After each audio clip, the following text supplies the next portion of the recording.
Hello and welcome to learn with Hema's class. My dear students, आज मैं आपको कराने वाली हूँ स्टैंडर्ड 10th का हिस्ट्री सब्जेक्ट और उसका first chapter historiography development in the west. जी हाँ बच्चों, काफ़ी दिनों से आप लोगों की रिक्वेस्ट आ रही थी मेरे पास, लेकिन टाइम की कमी के चलते मैं ये वीडियोस नहीं कर पा रही थी। लेकिन अब मैंने ये हाथ में ले लिया है। हिस्ट्री सब्जेक्ट में आपका पूरा कवर करूंगी 9th एंड 10th का। आगे बढ़ने से पहले एक छोटी सी रिक्वेस्ट, वो ये कि यदि आप मेरे चैनल के सब्सक्राइबर नहीं हैं तो ज़रूर से सब्सक्राइब कीजिए मेरे चैनल को, that is learn with Hema को, और साथ ही साथ अपने फ्रेंड्स के साथ भी ज़रूर से शेयर कीजिए। ये पूरा चैप्टर मैं आपको एक्सप्लेन करूंगी लाइन बाय लाइन, और साथ ही साथ इसके जो ऑब्जेक्टिव टाइप क्वेश्चंस हैं वो चैप्टर एक्सप्लेनेशन के दौरान ही मैं आपको बता दूंगी। तो जब आप ये चैप्टर सुन रहे हो, मेरा एक्सप्लेनेशन सुन रहे हो, तो टेक्स्ट बुक ओपन करके रखिएगा, पेंसिल रखिएगा अपने पास में, ताकि आप टिक मार्क कर सकते हो। ठीक है, और जब भी आप लेसन वापस रिवाइज करो तो वो कुछ की पॉइंट्स हैं वो आप पढ़ सकते हो।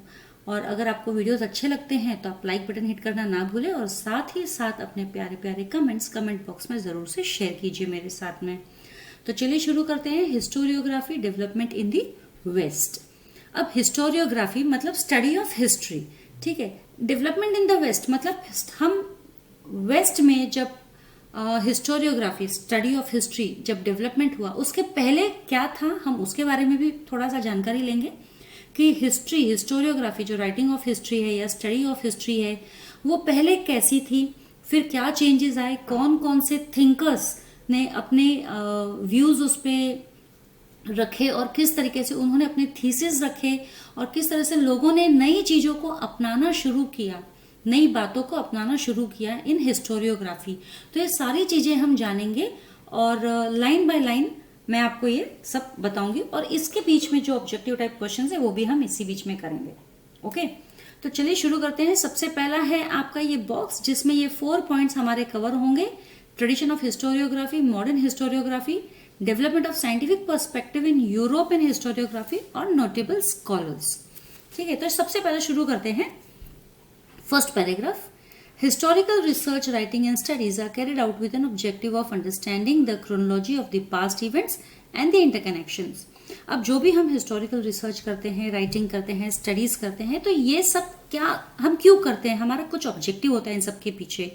और हमारा ऑब्जेक्टिव सिंपल होता है कि हमें जो है अंडरस्टैंड करना है, समझना है जो क्रोनोलॉजी ऑफ इवेंट्स हैं, जो हिस्ट्री में जो इवेंट्स होते हैं, एक के बाद जो भी इवेंट्स होते हैं, उनके बीच में आपस में क्या कनेक्शंस है, ये जानने का मोटिव, सिर्फ और सिर्फ यही मोटिव से हम ये हिस्टोरिकल रिसर्च करते हैं, राइटिंग करते हैं और उनकी स्टडीज करते हैं। तो हिस्टोरिकल रिसर्च राइटिंग हम क्यों करते हैं, स्टडीज क्यों करते हैं? So that we understand the chronology of the past. ठीक है, ये हमारा एक आंसर हो जाता है। So that we understand the chronology of the past events and their interconnections. और ये कंटिन्यूस प्रोसेस है। ओके, हिस्टोरिकल रिसर्च राइटिंग और स्टडीज जो है ये कंटिन्यूस प्रोसेस है, ये कभी भी स्टॉप नहीं होगा। क्यों? क्योंकि हिस्ट्री तो हर रोज नहीं बनती है, राइट। चलिए आगे बढ़ते हैं। In the physical and natural sciences the empirical method, laboratory method of experiments and observation is used to verify the available knowledge. अब जो भी हमारे फिजिकल एंड नेचुरल साइंसेज होते हैं, फॉर एग्जाम्पल फिजिकल साइंसेज में आप ले लो, एस्ट्रोनॉमी हो गया, फिजिक्स, केमिस्ट्री, अर्थ साइंस, और नेचुरल साइंसेज में आप लोगे तो आपका हो जाता है physics, chemistry, biology, astronomy, atmospheric pressure वगैरह वगैरह।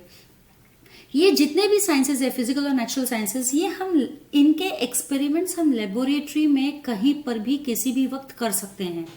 ठीक है, और जहां पर भी हम ये एक्सपेरिमेंट्स करेंगे इनका नतीजा सेम ही आएगा, और इन्होंने जो लॉज, इनकी वजह से जो लॉज एस्टेब्लिश हुए हैं वो भी सेम ही रहेंगे। ये कहीं पर भी चेंज नहीं हो जाए, दुनिया की किसी भी कोने में चले जाओ। ठीक है, फिजिकल एंड नेचुरल साइंसेस हम लेबोरेटरी में इनके एक्सपेरिमेंट्स कर सकते हैं, जितनी बार चाहे कर सकते हैं, जहां चाहे कर सकते हैं, जब चाहे कर सकते हैं। ठीक है, तो ये जो मेथड होता है जो हमें लॉस फॉर्मुलेट करने के लिए अलाउ करता है, ठीक है, एम्पिरिकल मेथड जो है यानी कि लेबोरेटरी मेथड है, इससे हम लॉस बना सकते हैं, फॉर्मुलेट कर सकते हैं, और ये irrespective of time and space, ये they will always remain true. Okay, तो those laws can be tested and proved repeatedly. जैसे मैंने कि बोला, आप एक्सपेरिमेंट कहीं पर भी कर सकते हो, किसी भी समय कर सकते हो, दिन में, रात में, नॉर्थ पोल में जाके करो, साउथ पोल में जाके करो, या इक्वेटोरियल रीजन में करो, कहीं पर भी करो। ये सारे टेस्ट आप अगर लेबोरेटरी में करते हो नतीजा इनका सेम ही आएगा। रिपीटेडली आप ये टेस्ट कर सकते हो। In historical research it may not be possible to use the method of laboratory experiments and observations. तो जैसे कि हमने बोला फिजिकल और नेचुरल साइंसेज में ये पॉसिबल है, हम जितनी बार चाहे एक्सपेरिमेंट कर सकते हैं, लेकिन जो हिस्टोरिकल रिसर्च है हमारा, ठीक है, उसमें ये लेबोरेटरी एक्सपेरिमेंट्स और ऑब्जर्वेशन नहीं हो सकता है, क्योंकि अगर हिस्टोरिकल इवेंट जो है वो हम बार बार रिक्रिएट नहीं कर सकते हैं ना। एक बार जो इवेंट हो गया उसको हम रिक्रिएट नहीं कर सकते हैं, हम सिर्फ उसके बारे में अभी जानकारी हासिल कर सकते हैं कि वो कैसे हुआ, कहाँ हुआ, किसने किया। So this is so because we were not present in the historical time and space and the historical events cannot be recreated. तो हिस्टोरिकल रिसर्च में ये क्यों पॉसिबल नहीं है, एम्पिरिकल मेथड क्यों पॉसिबल नहीं है? सबसे पहला, क्योंकि जब ये इवेंट हुआ है उस वक्त हम प्रेजेंट नहीं थे उस समय पे, ठीक है, और साथ ही ये जो इवेंट वहां पर हुआ है वो हम वापस से रिक्रिएट नहीं कर सकते। Also it is not possible to formulate laws that remain true irrespective of time and space. ना ही हम इन इवेंट्स के बेसिस पर कोई लॉज फॉर्मुलेट कर सकते हैं जो हमेशा एक ही रहे, लॉज कभी चेंज नहीं होते, ठीक है। तो हिस्टोरिकल रिसर्च में ऐसा कुछ नहीं है। हिस्टोरिकल रिसर्च जब भी हम करते हैं किसी भी इवेंट के बारे में, तो हम दो चीजें नहीं कर सकते। पहली बात तो उन बातों को हम रिक्रिएट नहीं कर सकते, ना ही हम उस समय उस जगह पर प्रेजेंट होके उसके बारे में जानकारी हासिल कर सकते हैं, ठीक है। हम सिर्फ एविडेंस जो भी उस समय थे उनको कलेक्ट करके हम उनके बारे में स्टडी कर सकते हैं। चलिए आगे बढ़ते हैं। To begin, we need an expert who knows the language and script of a historical document in order to read it and understand its meaning. अब कोई भी हमको हिस्टोरिकल स्टडी करनी हो, कोई भी XYZ किसी भी समय का अगर हमको स्टडी करना हो, तो सबसे पहले हमें एक एक्सपर्ट की जरूरत होती है। वो एक्सपर्ट क्यों चाहिए? क्योंकि एक्सपर्ट इसलिए चाहिए क्योंकि उसको लैंग्वेज और स्क्रिप्ट की नॉलेज होती है। हिस्टोरिकल, अगर हम हिस्टोरिकल रिसर्च करते हैं तो हिस्ट्री में बहुत सारे लैंग्वेजेस ऐसे हैं जो आज के तारीख में हम नहीं पढ़ते हैं, ठीक है। तो वो लैंग्वेजेस और स्क्रिप्ट क्या लिखा है वो पढ़ने के लिए हमें एक्सपर्ट्स चाहिए, in order to read it and understand its meaning, ताकि हम वो एक्सपर्ट जो है ये लैंग्वेज और स्क्रिप्ट को पढ़ सके और उसका मतलब समझ सके और हमें समझा सके, ताकि हम अपने वर्ड्स में लिख सके।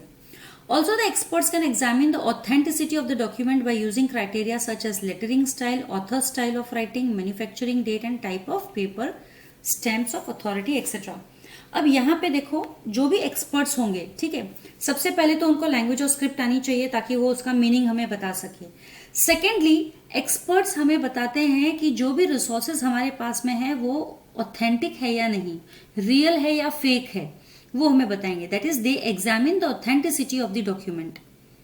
अब ऑथेंटिसिटी ऑफ द डॉक्यूमेंट कैसे एग्जामिन की जाती है? By using criteria such as lettering style, ठीक है। हम क्या क्या यूज करते हैं ऑथेंटिसिटी पता करने के लिए? हम क्या क्या यूज करेंगे?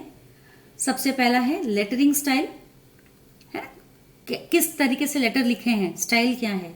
ऑथर स्टाइल ऑफ राइटिंग, कौन सा ऑथर है, और क्योंकि ऑथर टू ऑथर डिपेंड करता है, हर एक ऑथर का डिफरेंट स्टाइल होता है।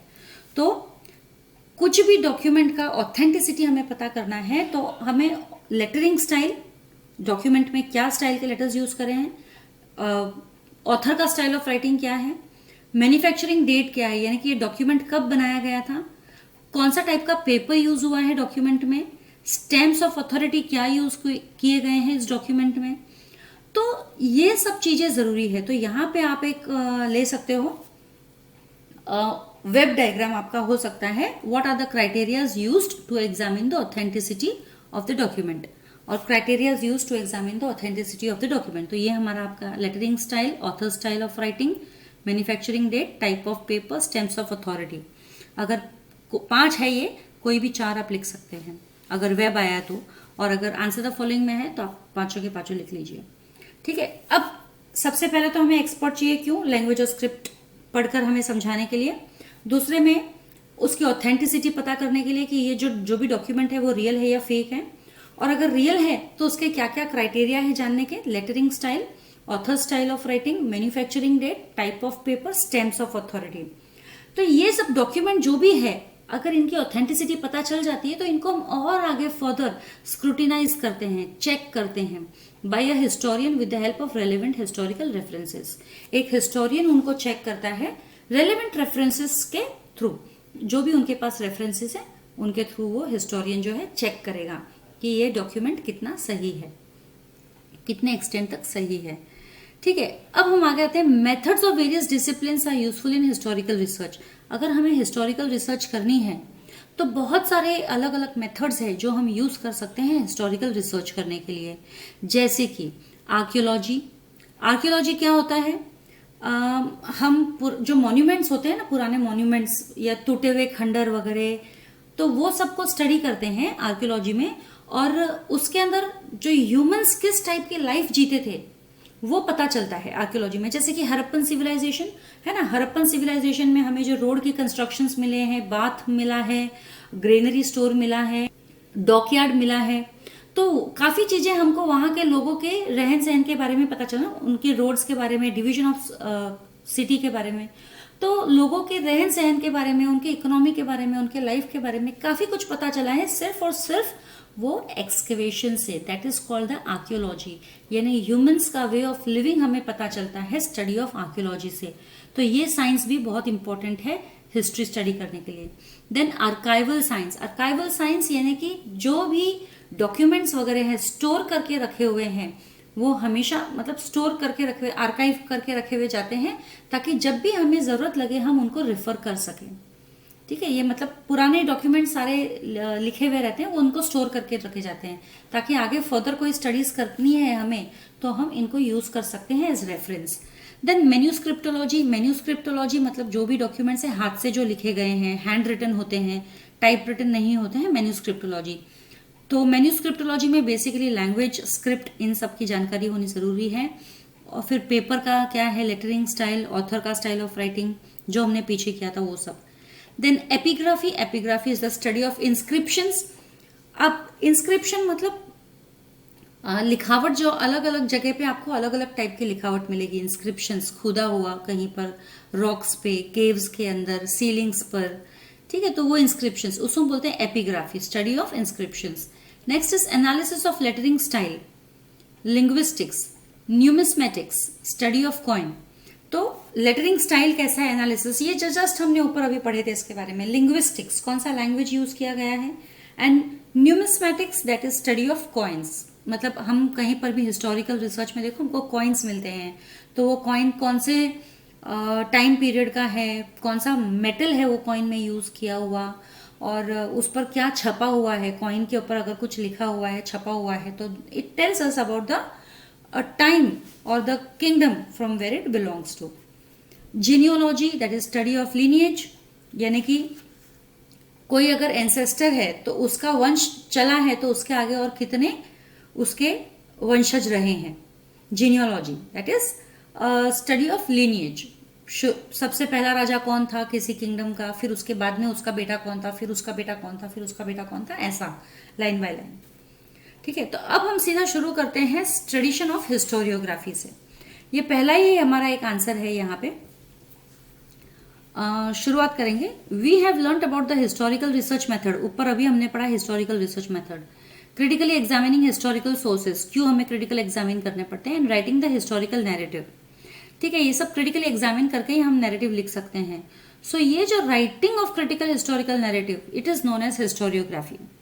ये जो हम लिखते हैं ना हिस्ट्री, इसको हम बोलते हैं हिस्टोरियोग्राफी। लिखना मतलब critically examined narrative. Okay, critically सब तरीके से उसको जांच परख कर फिर जब लिखा जाता है ऑथेंटिक रिसोर्सेज यूज करके, तो उससे हम बोलते हैं हिस्टोरियोग्राफी। तो the writing of critical narrative is known as historiography. ये मैं आपको ये कर देती हूँ। ठीक है, the writing of critical historical narrative is known as historiography. A scholar who write such a narrative is a historian. और जो स्कॉलर इस नैरेटिव को लिखता है उसे हम हिस्टोरियन कहते हैं। चलिए आगे बढ़ते हैं। The historian can not include every past event in his narrative. बहुत इंपॉर्टेंट है। अब हिस्ट्री है, इवेंट कोई हुआ है तो उस इवेंट से जुड़ी हुई बहुत सारे इवेंट्स होती है, राइट? तो the historian can not include every past event in his narrative. कोई भी हिस्टोरियन हो वो हर इवेंट को इंक्लूड नहीं कर सकता अपने नैरेटिव में। The inclusion and interpretation of historical events by the historian often depends on the conceptual framework adopted by him. अब कोई भी हिस्टोरियन है वो क्या बेसिस है उसका लिखने का, right? The historian can not include every past event. Her past event तो इंक्लूड नहीं कर सकता। तो वो क्या इंक्लूड करेगा, क्या इंटरप्रेट करेगा, हिस्टोरिकल इवेंट्स को कैसे लिखेगा, ये सब किसके ऊपर डिपेंड करता है? It all depends on the conceptual framework adopted by him. Okay, so the inclusion and interpretation of historical events, the inclusion and interpretation of the historical events of by an historian depends upon the conceptual framework adopted by him. यानी कि for example, अभी कोई एक राजा के बारे में कोई भी हिस्टोरियन लिख रहा है, फॉर एग्जाम्पल, ठीक है. अगर वो राजा के बारे में लिख रहा है तो राजा के बारे में क्या लिख रहा है? वो राजा के सारे बैटल्स के बारे में लिख रहा है, या राजा की फैमिली लाइफ के बारे में लिख रहा है, या उस किंग ने अपने किंगडम में वेलफेयर के लिए, लोगों के वेलफेयर के लिए क्या क्या काम किए उसके बारे में लिख रहा है, या फिर वो किंगडम का इकोनॉमिकल कंडीशन कैसा है, जैसे कि वहाँ पे क्या क्या लोग क्या क्या काम करते हैं अर्न करने के लिए, ऐसे लिखा है. तो मतलब बहुत सारी चीजें हैं. तो क्या बताना चाह रहा है जो भी हिस्टोरियन है, वो क्या बताना चाह रहा है? तो his style of writing is determined by that conceptual framework. तो उसका जो भी स्टाइल ऑफ राइटिंग है, it is determined by that conceptual framework. वो क्या फ्रेमवर्क लेकर हिस्ट्री लिख रहा है. Okay, the tradition of writing historical narrative, that is historiography, was not prevalent in the ancient societies of the world. अब जो ancient societies है, बहुत पुरानी सोसाइटीज है वर्ल्ड में, उस वक्त तो ये प्रेवेलेंट नहीं था, हिस्टोरिकल राइटिंग्स था ही नहीं उनके पास में. तो इसका मतलब ये तो नहीं कि उन लोगों को हिस्ट्री के बारे में जानकारी नहीं थी, या वो लोग अपने टाइम में जो भी इवेंट्स हो रहा है वो अपने फ्यूचर जनरेशन को पास ऑन नहीं करना चाहते थे. बिल्कुल करना चाहते थे. वो भी ईगर थे हिस्टोरिकल, अपने हिस्ट्री के बारे में जानने में, और जो भी उनके टाइम में घट रहा है वो अपने आगे की जनरेशन्स को बताने में. तो जब उन लोग को राइटिंग नहीं आती थी तो तब भी उन लोगों को ये ज़रूरत महसूस होती थी कि उनके टाइम में जो भी स्टोरीज है ब्रेवरी की, वेलर की, उनके एंसेस्टर्स की, मतलब उनके जो भी बड़े हैं उन सब की, वो नेक्स्ट जनरेशन को पता होनी चाहिए. इसीलिए जितनी भी एंशियंट कम्युनिटीज है ऑल ओवर द वर्ल्ड, उन्होंने अलग अलग मीन्स अपनाए अपनी स्टोरीज को आगे की जनरेशन तक पहुंचाने के लिए, जैसे कि cave paintings, story telling, singing songs, ballads etcetera for this purpose. तो ये भी एक आपका इसके अंदर आ सकता है. फिल द ब्लैंक्स में, मैच द कॉलम में, या फिर ट्रू और फॉल्स में, या फिर आपका नेम द फॉलोइंग में, वेब में आ सकता है ये वाला part. So in what ways the ancient communities passed on the historical events to their future generation. Okay, passed on the information to the future generation. So you can write, they passed on the information to the future generation by means of cave painting, storytelling, singing songs and ballads. Ballads क्या होते हैं? Ballads मतलब हम किसी की गाथा सुना रहे हैं, नरेट कर रहे हैं इन अ फॉर्म ऑफ पोइट्री, उसे हम बैलेड कहते हैं. For this purpose, and these traditional means are looked upon as the sources of history. और ये जितने भी ट्रेडिशनल मीन्स हैं, जैसे केव पेंटिंग है, या फिर स्टोरी टेलिंग है, या सिंगिंग सॉन्ग्स एंड बैलेड्स हैं, ये सब ट्रेडिशनल मीन्स है, पुराने मीन्स है, लेकिन they are also important sources of history in the modern historiography. आज अगर हमें मॉडर्न टाइम में हिस्ट्री लिखनी है, हिस्टोरियोग्राफी को स्टडी करना है, तो ये जो एंशियंट हिस्टोरियोग्राफी के जो मेथड्स है, ये भी इक्वली इंपॉर्टेंट है. ये भी एक बहुत रेलेवेंट रिसोर्स है. तो अब हम करेंगे modern historiography. 4 main characteristics of modern historiography. जैसे पहला हमने ट्रेडिशन ऑफ हिस्टोरियोग्राफी पढ़ लिया, ठीक है. अब हम पढ़ेंगे मॉडर्न हिस्टोरियोग्राफी. इसके 4 मेन कैरेक्टरिस्टिक्स है. सबसे पहला है कि it is based on scientific principle. Modern historiography ऐसे ही किसी ने बोल दिया और आपने लिख दिया, वैसा नहीं होता है. कंप्लीटली उसका स्क्रूटिनी होता है, स्टडी होता है. इसीलिए लिखा है it is based on scientific principles, और it begins with the formation of relevant questions. Modern historiography अगर लिखी जाती है तो सबसे पहले क्वेश्चंस पूछे जाते हैं, जैसे what, who, where, whom, why, okay, how. So these questions are anthropocentric. Anthropocentric that means human centred. Human के चारों तरफ ये क्वेश्चंस, ह्यूमन काइंड के चारों तरफ ये क्वेश्चंस बुने जाते हैं और उनके आंसर्स ढूंढे जाते हैं. It means that these questions are about the deeds of the members of ancient human societies at a particular period. Ancient human society, ancient जो ह्यूमन सोसाइटीज है, उस वक्त जो लोग रहते थे उनके इर्द गिर्द ये क्वेश्चंस फॉर्म होते हैं. History does not suggest any interrelation between the divine and human deeds. तो और अगर हम हिस्ट्री पढ़ते हैं या लिखते हैं तो it does not suggest any interaction, any interrelation between human and divine. Divine means God, mythology, इससे कुछ भी लेना देना नहीं है। हिस्ट्री में माइथोलॉजी, ह्यूमन डीड्स का कोई भी कनेक्शन, इंटररिलेशन नहीं बताया जाता है। तो ये एक मेन कैरेक्टरिस्टिक है। सबसे पहला, it is based on scientific principles. Secondly, it is anthropocentric and it has nothing to do between divine, it has no interrelation between divine and human deeds. Third जो है, answers to these questions are supported by reliable evidence. जो भी हम question करते हैं scientific way में, उनके जो भी आंसर्स है they have to be supported by reliable evidence. मतलब जो भी हमारे पास नॉलेज है उसको प्रूव करने के लिए हमारे पास एविडेंस है या नहीं है। ये मॉडर्न हिस्टोरियोग्राफी का पार्ट है। Then history presents a graph of mankind's journey with the help of past human deeds. तो हिस्ट्री जो है, इसका फोर्थ मेन कैरेक्टरिस्टिक ये होता है मॉडर्न हिस्ट्री का कि एक मैनकाइंड का जर्नी क्या है ना, with the help of past human deeds. पहले वो क्या करता था, फिर बाद में उसने क्या किया, फिर क्या हुआ, कैसे हुआ, उसका प्रोग्रेस क्या है। तो ये पूरा मैनकाइंड का जर्नी जो है मॉडर्न हिस्टोरियोग्राफी में हम बताते हैं। It is said that the modern historiography with above characteristics has its roots in the ancient Greek historical writings. अब ये जो हमने 4 कैरेक्टरिस्टिक्स किए हैं, ये आंसर में आते हैं आपके, ये कंपलसरी आपको लिखना है, कैरेक्टरिस्टिक्स ऑफ मॉडर्न हिस्टोरियोग्राफी। ठीक है, ये चारों पॉइंट एज इट इज आप यहाँ पे टेक्स्ट बुक के ही मेंशन कर सकते हो। नेक्स्ट, अब ये जो हम मॉडर्न हिस्टोरियोग्राफी बोलते हैं, ठीक है, ये इसकी जड़ कहाँ पर है, इसकी शुरुआत कहाँ पर हुई है? इसकी शुरुआत हुई है एंशिएंट ग्रीक में। हिस्टोरिकल राइटिंग्स, एंशिएंट ग्रीक में जो हिस्टोरिकल राइटिंग्स होती थी वो इन्हीं 4 कैरेक्टरिस्टिक्स पे बेस्ड थी। इसीलिए हम कहते हैं कि जो मॉडर्न हिस्टोरियोग्राफी है उसकी शुरुआत कहीं ना कहीं एंशिएंट ग्रीस में हुई है, स्पेशली वहाँ के हिस्टोरिकल राइटिंग्स की वजह से। History is originally a Greek term, और हिस्ट्री की हम बात करें तो हिस्ट्री खुद ही एक ग्रीक टर्म है। हेरोडोटस द ग्रीक हिस्टोरियन है ना, Herodotus history, the Greek historian Herodotus of the 5th century BCE used it first for his book entitled The Histories.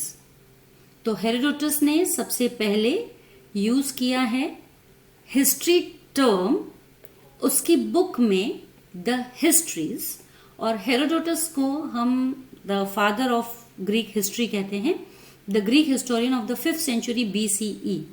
ठीक है, ओरिजिनली ये ग्रीक टर्म है क्योंकि ग्रीक हिस्टोरियन है Herodotus. उन्होंने एक बुक लिखी है जिसका नाम था द हिस्ट्रीज। ये आपको मैच द कॉलम में आ सकता है, फिल इन द ब्लैंक्स में आ सकता है, ट्रू और फॉल्स में आ सकता है।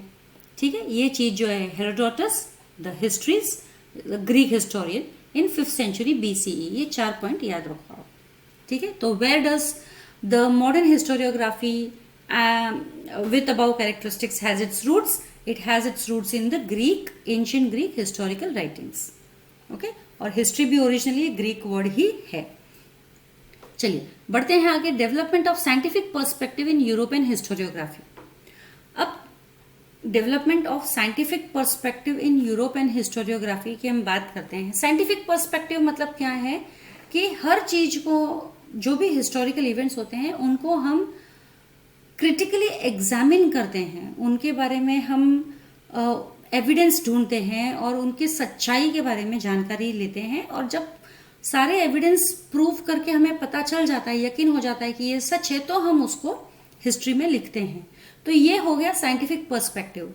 लेकिन इसके पहले 18th सेंचुरी के पहले तक कोई भी हिस्ट्री लिखी जाती थी तो उसके अंदर कोई भी साइंटिफिक पर्सपेक्टिव नहीं होता था, बल्कि उसके अंदर एक डिवाइन पर्सपेक्टिव होता था। डिवाइन पर्सपेक्टिव मतलब कि गॉड की इच्छा से ये सब हो रहा है, राइट। माइथोलॉजिकल पॉइंट्स उसमें आ जाते थे। किसी भी चीज को डीपली स्टडी नहीं किया जाता था, उसके पीछे का रीजन नहीं स्टडी किया जाता था, ऐसे होता था। So till the 18th century CE Europe had achieved a remarkable progress in the fields of philosophy and science. मतलब 18th century CE में उस वक्त यूरोप में बहुत ही ज्यादा प्रोग्रेस हो गया था फिलोसॉफी और साइंस में। ठीक है, फिलोसॉफी मतलब हम चीजों को सर्च करते हैं, उनकी सच्चाई के बारे में सर्च करते हैं, रिसर्च करते हैं बहुत सारा। ठीक है, बहुत सारे क्वेश्चंस करते हैं, उनके आंसर्स ढूंढने की कोशिश करते हैं। तो scholars by then had come to believe in the possibility of studying the social and historical truths by applying scientific methods. तो उस वक्त 18th सेंचुरी सीई में जब ये फिलोसॉफी और साइंस काफी डेवलप हो गया था, उस वक्त जब स्कॉलर्स, जो भी स्कॉलर्स थे, उनको भी ये लगा कि नहीं, कि अगर हमें हिस्ट्री पढ़नी है, सोशल पढ़ना है, मतलब सोशल साइंस पढ़नी है, हिस्ट्री पढ़नी है, तो हमें जो भी ट्रुथ्स है वो अप्लाई करने हैं साइंटिफिक मेथड यूज करके। ठीक है।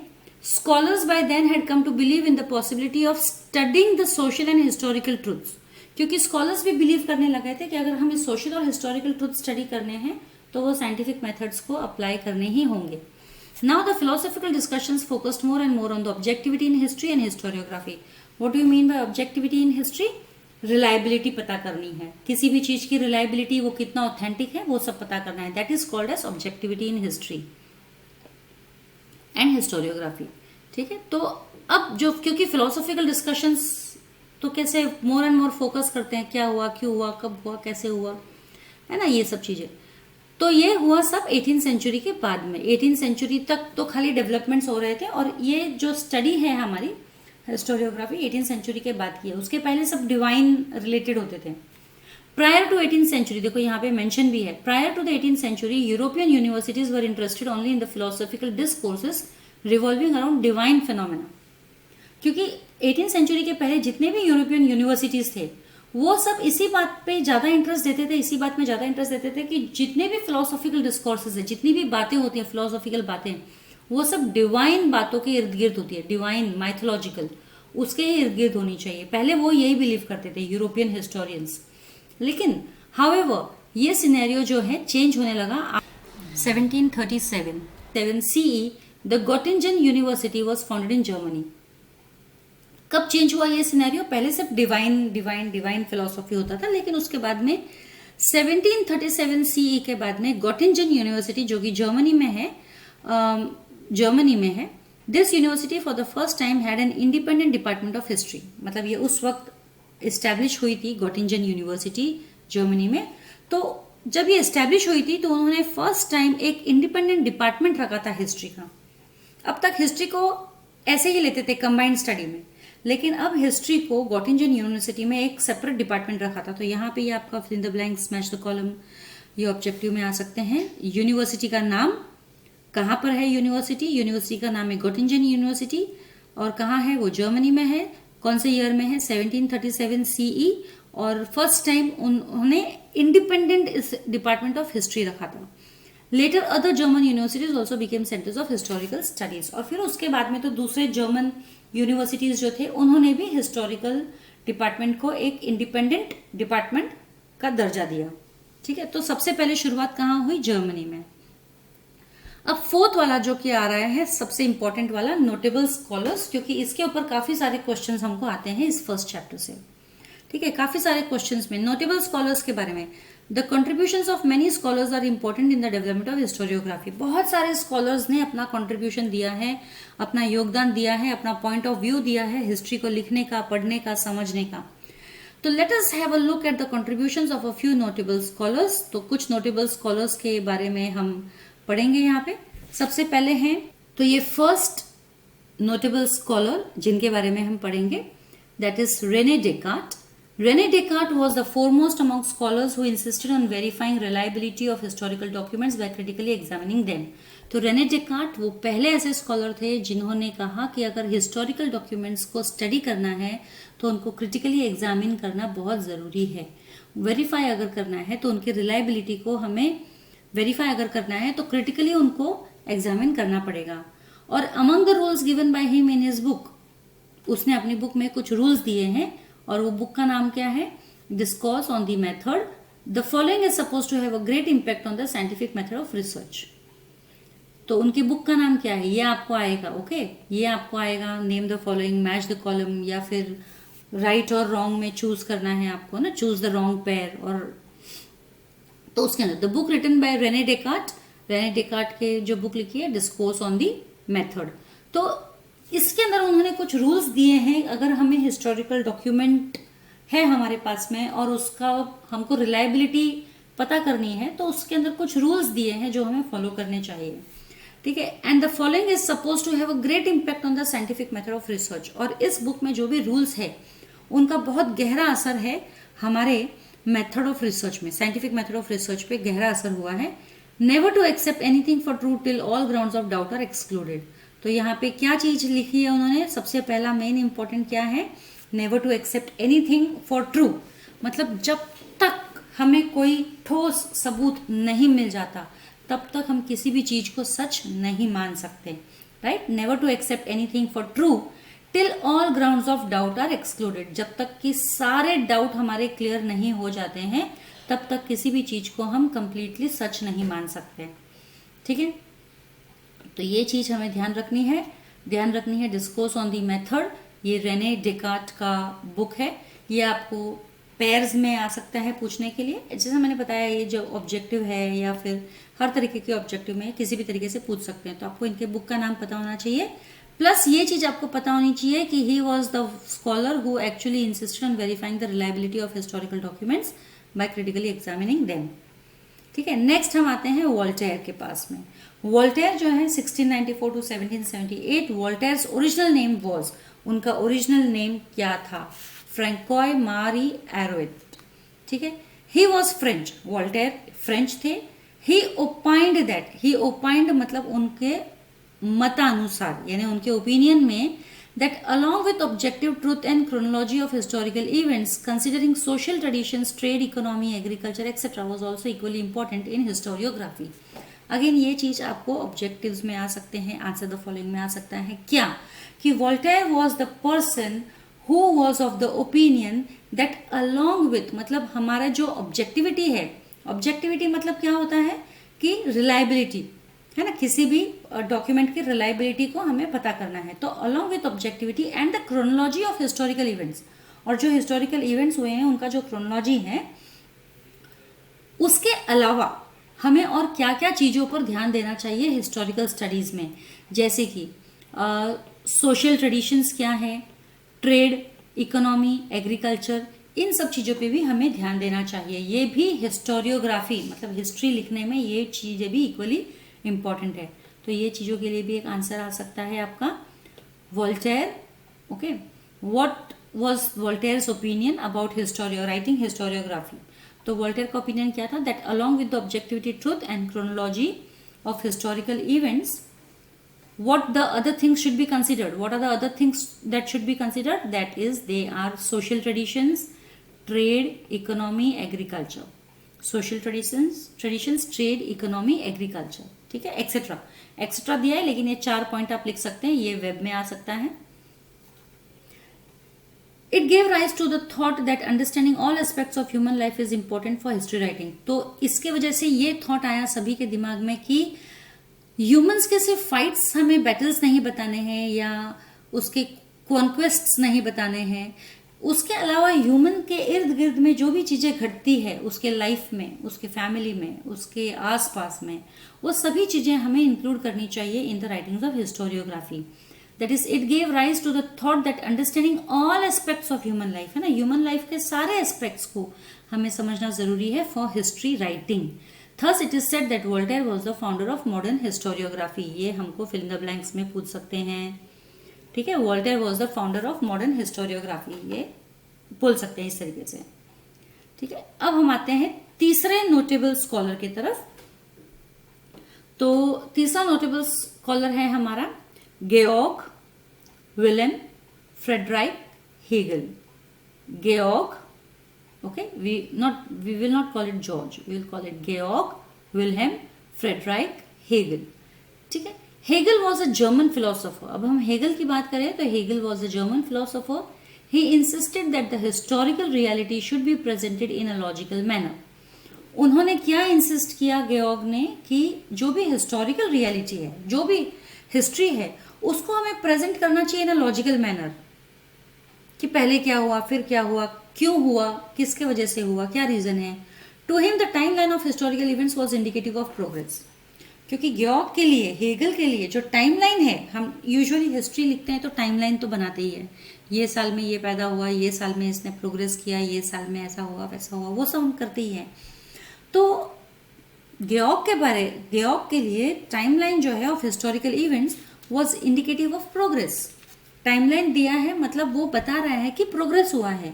He also thought that the presentation of history is bound to change over time as new evidence would come forth. और बिल्कुल सही सोचा है उन्होंने, यही सोचा है कि जो टाइमलाइन तो हम लिखते हैं, ठीक है, टाइमलाइन हमें बताता है कि कितना प्रोग्रेस हुआ है, लेकिन उनके हिसाब से, गेऑक के हिसाब से, जो भी हमने प्रेजेंट किया है हिस्ट्री में वो चेंज होगा ही होगा, क्योंकि हर दिन कुछ ना कुछ नया एविडेंस तो आता ही आता है आगे, और नए एविडेंस के साथ में फिर से नई तरीके से स्टडी शुरू होती है तो नया टाइमलाइन बनेगा, ठीक है। With Hegel's philosophy, many scholars were convinced that historical methods were not of lesser quality, though they differed from scientific methods. तो गेऑक का जो फिलोसॉफी था, बहुत सारे स्कॉलर्स इस फिलोसॉफी से, गेऑक की फिलोसॉफी से कन्विंस थे कि यस, हिस्टोरिकल मेथड्स भी कोई कम नहीं है। साइंटिफिक मेथड्स अपनी जगह पे हैं, लेकिन हिस्टोरिकल मेथड्स भी उतने ही इंपॉर्टेंट है किसी भी टाइमलाइन को स्टडी करने के लिए, किसी भी हिस्टोरिकल इवेंट को स्टडी करने के लिए। The collection of his lectures and articles is published in a book entitled Encyclopedia of Philosophical Sciences. अब जितने भी गेऑक के, जितने भी, या हीगल के कहो, जितने भी लेक्चर्स और आर्टिकल्स है, जितने भी लेक्चर्स उन्होंने दिए, जितने भी आर्टिकल्स उन्होंने लिखे, वो सब एक बुक में पब्लिश किए गए हैं, बुक में लिखे गए हैं, या कलेक्शन कंपाइल किया गया है, जिसका नाम है एनसाइक्लोपीडिया ऑफ फिलोसॉफिकल साइंसेज। ये भी आपको देखो ऑब्जेक्टिव में आएगा, मैच द कॉलम में आ सकता है, फिल द ब्लैंक्स में आ सकता है, राइट रॉन्ग पेयर में आ सकता है, किसी भी तरीके से आ सकता है।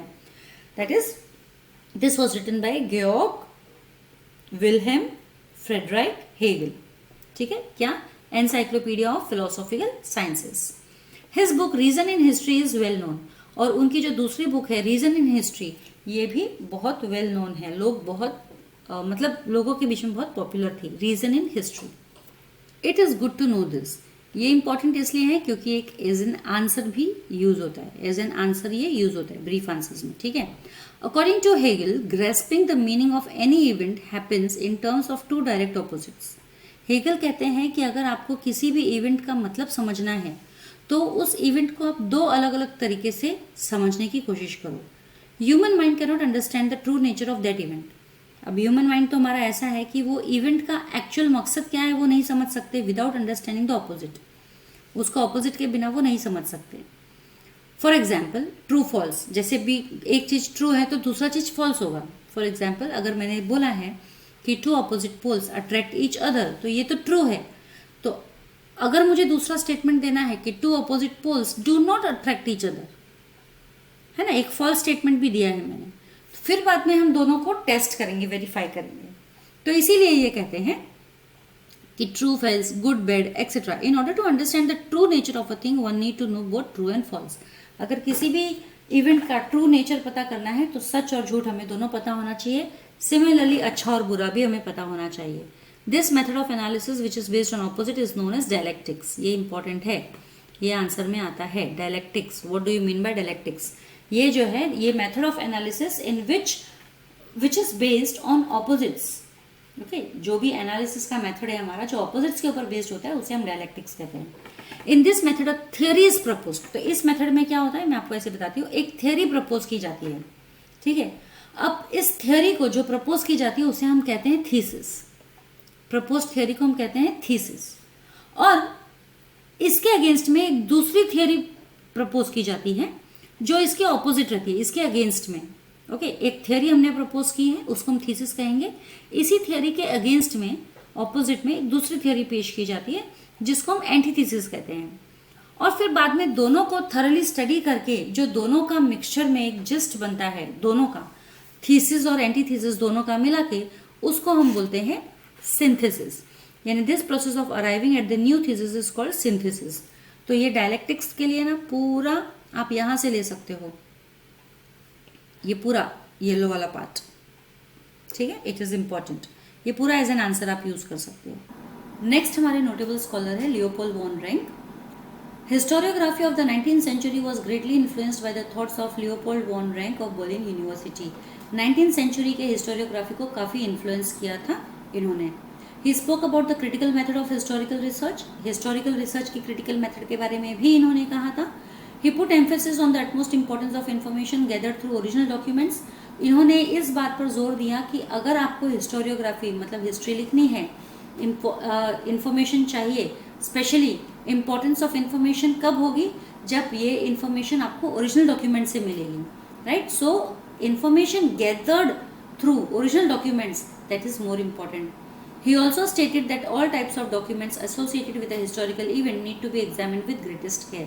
उन्होंने ये भी कहा था कि हिस्टोरिकल रिसर्च के लिए जो भी डॉक्यूमेंट्स यूज होते हैं, एसोसिएट है उससे, मतलब जुड़े हुए हैं हिस्टोरिकल राइटिंग से, जो भी डॉक्यूमेंट्स या जो डॉक्यूमेंट्स हिस्टोरिकल इवेंट के बारे में हैं, इन डॉक्यूमेंट्स को क्रिटिकली एग्जामिन करना बहुत ज़रूरी है, और स्पेशली बहुत ग्रेटेस्ट केयर के साथ में, बहुत ज़्यादा ध्यान देकर. He believed that with this method it was possible to reach the historical truth. क्योंकि अगर हम ओरिजिनल रिसोर्सेज को क्रिटिकली एग्जामिन करें, ध्यान से करें, तो ही हम हिस्टोरिकल ट्रुथ तक पहुंच पाते हैं. फेक रिसोर्सेज से हम कहीं नहीं पहुंच पाएंगे. ओरिजिनल रिसोर्सेज इंपॉर्टेंट है. We should gather information using original resources. We should also make sure that the authenticity of this original resources is intact. मतलब वहाँ पे कोई किसी तरीके छेड़छाड़ ना हो उस ओरिजिनल रिसोर्स के साथ में, तो ही हम हिस्टोरिकल ट्रुथ तक पहुंच सकते हैं. He criticised imaginative narration of history. Plus जो इमेजिनेटिव नरेशन होता है हिस्ट्री का, कि बिना सोचे समझे आप कुछ भी बोल दो कि ऐसा हुआ था वैसा हुआ था, बिना कोई सबूत के, बिना कोई एविडेंस के, बिना कोई प्रूफ के आप कह दो कोई गाथा किसी के बारे में, तो वो गलत है. तो this he criticized Leopold von Ranke. He criticized this imaginative narration of history, कि बिना सोचे समझे, बिना देखे, बिना किसी सच्चाई के, बिना किसी प्रूफ के आप जो बोल रहे हो वो कैसे मान ले कोई भी. ठीक है. Collection of his articles is published in 2 books entitled the theory and practice of history and the secret of world history. Again ये भी आपका ऑब्जेक्टिव में आ जाएगा. क्या इन्होंने भी, लियोपोल्ड वॉन रैंक ने भी 2 बुक्स लिखी है, और वो क्या है, the theory and practice of history पहली बुक, और the secret of world history ये दूसरी बुक. तो ये 2 जो है आपको याद रखनी है. The 19th century a new school of thought arose keeping in view of the new thesis formulated by Karl Marx. Before हमने जस्ट अभी हमने पढ़ा लियोपोल्ड वॉन रैंके के बारे में, जो beginning of the 19th century एक न्यू स्कूल ऑफ थॉट इन्होंने अपनाया, और बहुत सारे जो थिंकर्स थे उन्होंने एक्सेप्ट किया इनकी सोच को, लियोपोल्ड वॉन रैंक को. बिल्कुल वैसे ही कार्ल मार्क्स आए थे later half of the 19th century में, और उन्होंने जो न्यू थॉट अराइज किया है हिस्टोरियोग्राफी में, वो भी बहुत ही इंपॉर्टेंट रहा है. अकॉर्डिंग टू कार्ल मार्क्स के हिसाब से history was not about abstract ideas. History कोई भी एब्स्ट्रैक्ट आइडिया की बात नहीं है. It was about living people. History is about living people, लोगों के बारे में, जीते जागते लोगों के बारे में है. Human relationships are shaped by the fundamental needs of people. अब कोई भी ह्यूमन रिलेशनशिप कैसे बनता है, it is all because of the fundamental needs. जो बेसिक नीड्स होती हैं लोगों की, उसके ऊपर डिपेंड करता है. और ये जो नीड्स जिन चीज़ों से पूरी हो सकती है, उन चीज़ों की ओनरशिप किसके पास में है. फॉर एग्जाम्पल, मेरी नीड अगर मुझे भूख लग रही है, मेरी नीड अगर खाना खाने से पूरी होती है, तो वो खाना मुझे कहाँ से मिलेगा. ठीक है, उसका ओनरशिप किसके पास में है. तो ये चीज़ है. Human relationships are shaped by the fundamental needs of people and the ownership as well as the nature of prevalent means of production to meet those needs. ठीक है, ये ओनरशिप किसके पास में है, जो हमारे नीड्स को पूरी कर सकते हैं. The accessibility of these means to different state of the society may not be equal. और डेफिनेटली कि जैसे ये तो एक्सेसिबिलिटी है, कि अगर मुझे भूख लग रही है तो बहुत सारे लोगों को भूख लग रही है, तो जो खाना है जो मुझे चाहिए वो जिन लोगों के पास है, हर कोई इंसान, जितने भी लोगों को भूख लगी है, हर इंसान को वो नहीं मिल सकता है. एक्सेसिबिलिटी मतलब हर इंसान वहां तक नहीं पहुंच पाता है. The accessibility of this means of different state of the society में नॉट बी इक्वल. मतलब किसी को ज़्यादा मिल जाएगा, किसी को कम मिल जाएगा खाना, है. तो this inequality causes a division of the society into classes. तो ये जो इनइक्वालिटी है, किसी को कम मिला, किसी को ज़्यादा मिला, इसके वजह से क्या हो गया, क्लासेस बन गई, है ना. सोसाइटी जो है क्लासेस में डिवाइड हो गई, लीडिंग टू क्लास स्ट्रगल. तो जिसके पास कम है वो ज़्यादा पाने की कोशिश करता है, स्ट्रगल करता है. जिसके पास ज़्यादा है वो जिसके पास कम है उसको दबाने की कोशिश करता है, एक्सप्लॉइट करने की कोशिश करता है. तो according two marks, human history is a history of class struggle. तो कार्ल मार्क्स के हिसाब से ह्यूमन हिस्ट्री क्या है, human history is a history of class struggle. ये आपको इंपॉर्टेंट ऑब्जेक्टिव के रूप में आ सकता है. According to Karl Marx, human history is the history of class struggle. ठीक है. और ये नोट्स जो आता है ना, नोट्स में भी आता है, गिव रीजन में भी आता है, ये क्वेश्चन आता है। As the class that owns, तो ये क्लास स्ट्रगल है जिसमें एक क्लास है जिसके पास मीन्स ऑफ प्रोडक्शन है, एक और जो दूसरों को इकोनॉमिकली एक्सप्लॉइट करता है, ठीक है।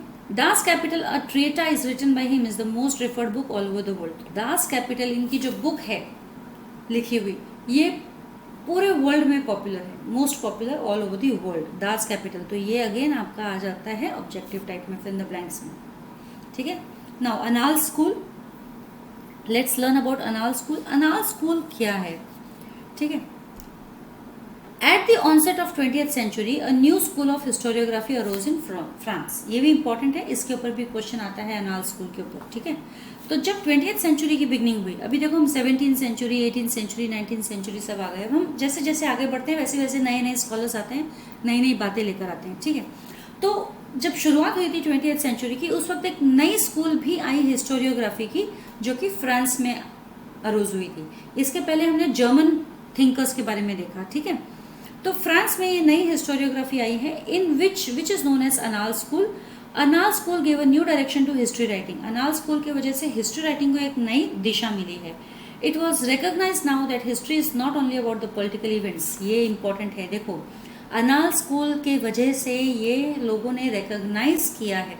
अनाल स्कूल की वजह से नहीं, पहले से ही लोगों को पता था, लेकिन अनाल स्कूल की वजह से ये ज़्यादा लाइमलाइट में आ गई है ये बातें कि हिस्ट्री क्या है। History is not only political events, या राजाओं के बारे में नहीं है या ग्रेट लीडर्स के बारे में नहीं है, बल्कि हिस्ट्री ना ही पॉलिटिक्स या डिप्लोमेसी या वॉर्स के बारे में है। तो केवल इन चीज़ों के बारे में नहीं है हिस्ट्री। हिस्ट्री मतलब क्लाइमेट भी है, क्लाइमेट के बारे में भी हिस्ट्री स्टडी करना है तो क्लाइमेट भी स्टडी करोगे। लोकल जो लोग हैं एग्रीकल्चर वगैरह करते हैं उनके बारे में भी स्टडी है। Local people, agriculture, trade, technology, means of communication, social divisions and the collective psychology, ये सब स्टडी करना पड़ता है। आप हिस्ट्री करोगे तो खाली राजा महाराजाओं का, फाइट्स का, लीडर्स का, पॉलिटिक्स का, सिर्फ ये सब चीज़ें नहीं होती है हिस्ट्री। हिस्ट्री मतलब लोगों के इर्द गिर्द क्या चल रहा है, उनकी इकोनॉमिक लाइफ कैसी है, उनका काम कैसा है, उन किस तरीके से वो एक दूसरे से कम्युनिकेट करते हैं, बातें करते हैं या अपना काम करते हैं एक दूसरे के साथ में, जो खेती बाड़ी वो लोग करते हैं। तो ये सब चीज़ें जो है ये हिस्ट्री में आनी चाहिए। मतलब history is everything which is around human, human के इर्द गिर्द जो भी चीज़ें जुड़ी हुई है वो सब हिस्ट्री में ऐड होनी चाहिए। तो अनाल स्कूल जो कि फ्रांस में स्टार्ट हुई थी, ये नया थॉट जो है 20th century, in the beginning of 20th century, onset of 20th century, ये सब बातें भी सामने आई है। तो ये भी इंपॉर्टेंट है यहाँ पे, ये आपका आंसर में आएगा। बेसिकली ये आंसर में ही आता है, तो आंसर में आएगा तो पूरा आपको ये पैराग्राफ लिखना पड़ेगा, ठीक है। ये पूरा पैराग्राफ आपको लिखना है। तो द अनाल school was started by French historians. अनाल स्कूल किसने स्टार्ट किया था? जितने भी फ्रेंच हिस्टोरियंस हैं उन्होंने स्टार्ट किया था। अब चलो शुरुआत करते हैं फेमिनिस्ट हिस्टोरियोग्राफी में। Feminist historiography means the restructuring of the history from the perspective of women. अभी तक जितने भी हिस्टोरियंस हिस्ट्री लिख रहे हैं या हिस्ट्री के बारे में बता रहे हैं वो सब मेल डोमिनेटेड सोसाइटीज़ के अंदर है, यानी कि सिर्फ आदमियों के ऊपर है, औरतों के ऊपर तो भूल ही गए लिखना कोई भी। तो फेमिनिस्ट हिस्टोरियोग्राफी तब आई जब लोगों को लगा ऐसा कि जो भी हिस्टोरियंस है उनको लगा कि हमको हिस्ट्री जो है वुमेन के पॉइंट ऑफ व्यू से भी बतानी चाहिए। खाली आदमी थोड़ी है हिस्ट्री में, इवन वुमेन भी तो थे ना हर जगह पे। तो feminist historiography means the restructuring of the history, मतलब कि दोबारा से लिखना हिस्ट्री को from the perspective of women, औरतों के नज़रिए से। The writings of Simone de Beauvoir help in establishing the fundamentals of feminism. तो ये जो सिमोन डी बिवॉयर है, इनके राइटिंग्स में ये इस्टेब्लिश हुआ फेमिनिज्म, मतलब इन्होंने female based, female oriented history लिखी है। सिमोन डी बिवॉयर, ये आप फिल इन द ब्लैंक में, ऑब्जेक्टिव्स में, ये सब जगह पे किधर भी पूछ सकते हैं आपको, okay. She was French, Simone de Beauvoir French थी। The feminist historiography emphasise not only on the inclusion of women in history but also on rethinking of the male dominated perspective of history. तो feminist historiography क्या है? Feminist historiography ने इस बात पर stress दिया है कि जो भी हिस्ट्री लिखी गई है वो उसके अंदर इंक्लूड होना चाहिए, वुमेन्स का भी इंक्लूजन होना चाहिए। और जो ये मेल डोमिनेटेड पर्सपेक्टिव है हिस्ट्री में कि हमेशा मेल से रिलेटेड ही बातें बताई जाती है, इस चीज़ को डिस्कार्ड करके फीमेल ओरिएंटेड भी इसे बनाया जाए, मतलब फीमेल्स के बारे में भी लिखा जाए। तो ये इंपॉर्टेंट है, ये चीज़ आपको पढ़ना है। तो feminist historiography emphasise not only on the inclusion of women in history but also on rethinking of the male dominated perspective of history. यानी वुमेन्स को तो इंक्लूड करना ही है हिस्ट्री में। फेमिनिस्ट हिस्टोरियोग्राफी क्या है? That is inclusion of womens in history and also rethinking, दोबारा से सोचो, दोबारा से हिस्ट्री लिखो about the male dominated perspective of history. मतलब मेल डोमिनेटिव पर्सपेक्टिव के हिसाब से ही हिस्ट्री लिखी जाती थी ना, राजा महाराजाओं के बारे में, लीडर्स के बारे में, पॉलिटिक्स के बारे में, तो बेसिकली मेल ही होते थे सारे। लेकिन फ्रेंच सिमोन डे beauvoir, इन्होंने ये कहा है फेमिनिज्म कि वुमेन के बारे में भी हिस्ट्री में लिखा जाना चाहिए और वुमेन के नज़रिए से भी हिस्ट्री में लिखा जाना चाहिए। तो it drove historical research to focus in depth on various aspects of women's life such as their employment, their role in trade union institutions, working for their cause, their family life, etc. तो women को include करना मतलब क्या क्या, बहुत ज़्यादा deep हम study करेंगे फिर हिस्ट्री का। It drove historical research to focus in depth. Of course feminist अगर आ गया हिस्टोरियोग्राफी तो फिर हिस्ट्री जो है एकदम डीप स्टडी हो जाएगा हिस्ट्री का। It drove historical research to focus in depth on various aspects of womens role, women life such as उनका एम्प्लॉयमेंट, ठीक है, वो क्या काम करते हैं, उनका role in trade union, trading में उनका क्या रोल है, institutions working for their cause, कौन से इंस्टीट्यूशंस है जो वुमेन के बेटरमेंट के लिए, अपलिफ्टमेंट के लिए काम करते हैं, उनकी फैमिली लाइफ क्या है, वगैरह वगैरह। In the historical writings after 1990 women were portrayed as an independent social class. Specially 1990 के बाद में जो भी हिस्ट्री लिखी गई है उनमें वुमेन को एक सेपरेट क्लास के रूप में बताया गया है, वुमेन्स के बारे में सेपरेट क्लास बताया गया है। Okay, now let's learn the next scholar, the next notable scholar, that is Michel Foucault. Michel Foucault the French historian of the 20th century, ये फ्रेंच हिस्टोरियन है 20th सेंचुरी के। Michel Foucault brought forth a new concept in historiography. जब ये भी आए तो एक नया कंसेप्ट लेकर आए हिस्टोरियोग्राफी में। उनकी एक किताब है आर्कियोलॉजी ऑफ नॉलेज, ठीक है, ये भी देखो अभी आपको ऑब्जेक्टिव में आ जाएगा, फिर इन द ब्लैंक्स वगैरह में आ जाएगा, या फिर पेयर्स बुक्स, बेसिकली आपको पेयर में आ जाएगा, फाइंड द इनकरेक्ट पेयर, ठीक है, और फिर उसको करेक्ट आपको बताना पड़ेगा। तो Michel Foucault the French historian, उन्होंने एक नया कंसेप्ट लेकर आए हिस्टोरियोग्राफी में। उन्होंने एक किताब लिखी है आर्कियोलॉजी ऑफ नॉलेज, और उन्होंने आर्ग्यू किया, इस किताब में एक आर्ग्यूमेंट लिखा है कि किस तरीके से हम लोग जो ये हिस्ट्री लिखते हैं ना, कैसे लिखते हैं हिस्टोरिकल इवेंट्स को क्रोनोलॉजिकल ऑर्डर में, है ना, पहले ये हुआ फिर वो हुआ फिर वो हुआ, तो ये जो हम हिस्ट्री लिखते हैं ये सही नहीं है। उन्होंने आर्ग्यू किया इस बात पे, आर्कियोलॉजी ऑफ नॉलेज इस किताब में मिशेल फुकाओ ने इस किताब में आर्ग्यू किया है कि ये जो हमारा तरीका है लिखने का कि पहले क्या इवेंट हुआ, बाद में क्या हुआ, बाद में क्या हुआ, है ना, अरेंज जो करते हैं हम इस तरीके से इवेंट्स को, ये बिल्कुल ही गलत है। He drew attention to the fact that archaeology does not strive to reach the ultimate historical truth but attempts to explain various transitions in the past. तो ये बताते हैं कि आर्कियोलॉजी क्या होती है। आर्कियोलॉजी जो है ये नहीं अल्टीमेट हिस्टोरिकल ट्रुथ तक नहीं पहुंचना है इसको। आर्कियोलॉजी को ये देखना है कि एक इवेंट से दूसरे इवेंट में पहुंचने वक्त ट्रांजिशन, कैसा ट्रांजिशन हुआ है, उसे हम आर्कियोलॉजी कहते हैं, आर्कियोलॉजी ऑफ नॉलेज। कि नहीं एक इवेंट हुआ उसके बाद दूसरा इवेंट हुआ, तो इन दोनों के बीच में क्या रिलेशन है, ये ट्रांजिशन कैसे हुआ है, इसको स्टडी करना है। ऐसा नहीं अलग अलग इवेंट्स को स्टडी करना, that is not historiography. According to Michel Foucault ये ट्रांजिशन स्टडी करना इम्पॉर्टेंट है। ओके, तो attempts to explain the various transitions in the past. Foucault felt that explaining the transitions in history is more important, है ना, उनको ऐसा लगा कि ये जो ट्रांजिशन को अगर हम एक्सप्लेन करेंगे तो that is more important in history. He called his method the archaeology of knowledge, और इस मेथड को उन्होंने क्या कहा है, द आर्कियोलॉजी ऑफ नॉलेज। ये इम्पॉर्टेंट है। Again Foucault subjected the so far unacknowledged areas of the historian such as the psychological disorders, science of medicine, prison administration etc. to historical analysis. अब Foucault ने कौन सी नई नई चीजें add की हैं हिस्ट्री राइटिंग में, ठीक है। सो Foucault subjected the so far unacknowledged areas. unacknowledged areas मतलब इन बातों पर अभी तक किसी भी दूसरे हिस्टोरियन का ध्यान नहीं गया, उन बातों पर Foucault ने ध्यान दिया। दैट इज साइकोलॉजिकल डिसऑर्डर्स, इंसान जो पागल हो जाता है वो अलग नेचर हो जाता है, तो psychological disorders. Science of medicine, medicine का भी साइंस है ऑफ कोर्स इसके ऊपर। देन प्रिजन एडमिनिस्ट्रेशन, जेल में कैसे लोग रहते थे, कौन संभालता था जेल को, etcetera. To the historical analysis, मतलब फुकाओ के हिसाब से ये जो चीज़ें हैं जिनको अभी तक किसी भी हिस्टोरियन ने इंक्लूड नहीं किया है हिस्टोरियोग्राफी में, हिस्टोरियोग्राफी की राइटिंग में, वो फुकाओ ने कहा है कि इन चीज़ों को भी इंक्लूड होना चाहिए। क्या क्या चीज़ें, psychological disorders, science of medicine and prison administration. ठीक है।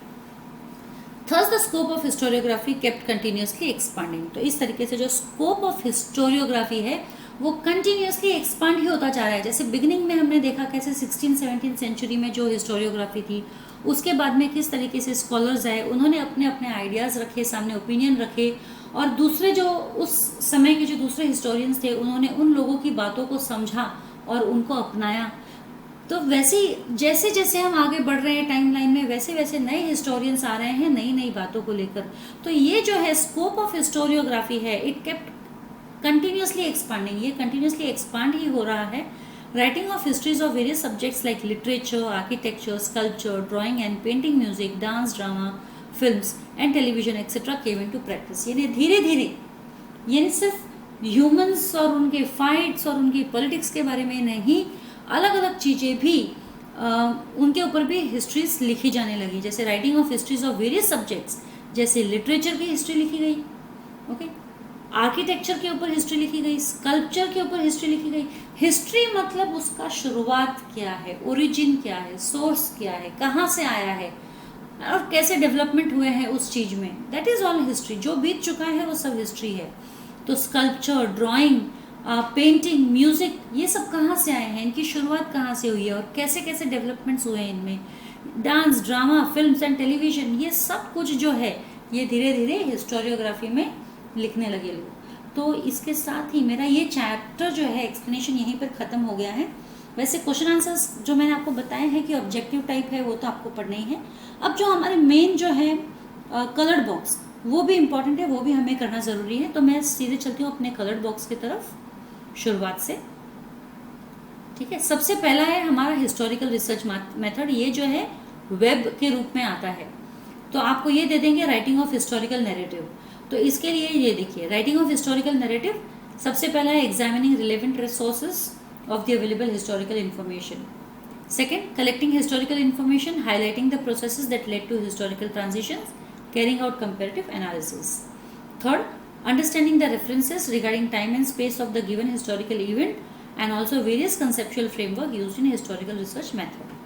Fourth, formulating relevant questions in view of the historical references. Fifth, formulating hypothesis. Sixth, critically examining of various sources of history. तो इनमें से आप कोई भी चार याद रखो। तो बेसिकली आप ये रखोगे, इजी वाला आपको हो जाएगा। वेब डायग्राम में कभी भी देखो 2 मार्क का ही आएगा, 3-4 मार्क का नहीं आता है। कंप्लीट द वेब, तो उसके अंदर 4 पॉइंट आपको लिखने रहते हैं। 2 मार्क्स के लिए आता है, 4 पॉइंट आपको लिखने रहते हैं।